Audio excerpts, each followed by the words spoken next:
عورت کے جذبات ہوتے ہیں، اس کا ایک اپنا زندگی میں اس کی کچھ خواہشات ہوتی ہیں. آپ کیا اس بات کو معمولی سمجھتے ہیں کہ نبی پاک صلی اللہ علیہ وسلم نماز کے لیے کھڑے ہوں رات کو تو حضور حضرت عائشہ صدیقہ سے فرمائیں کہ اگر تو کہے تو میں نماز پڑھ لوں، اس لیے کہ وقت تیرا ہے. میرے بھائی، کسی کے مزاج کا جب آپ تو بوجھ بننے کی کیا ضرورت ہے؟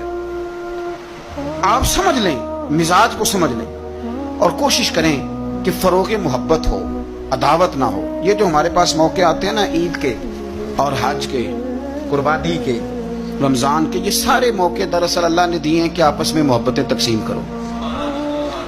اور یاد رکھنا، محبتیں بانٹنے سے بڑھ جاتی ہیں، یہ تقسیم کرنے سے بڑھتی ہیں، یہ زیادہ ہوتی ہیں. ہم محبت نہیں بانٹتے، ہم مفادات کو دیکھتے ہیں. ہم مفادات کو دیکھتے ہیں. میں نے تو زندگی میں ان لوگوں کو بھی دیکھا ہے کہ کسی آستانے پہ، کسی ادارے میں، کسی مسجد میں، کسی تنظیم میں ان سے کوئی پیار زیادہ ہو گیا تو انہوں نے پھر اپنے وہ مفاد سامنے رکھ کے کسی اور کو وہاں داخل ہونے دیا، ورنہ انہوں نے کسی کو قریب نہیں پھٹکنے دیا. کہیں ایسا نہ ہو جائے کہ وہ جو ہمارا نمبر ہے وہ پیچھے نہ چلا جائے. ہم لوگوں نے فروغ محبت نہیں کیا.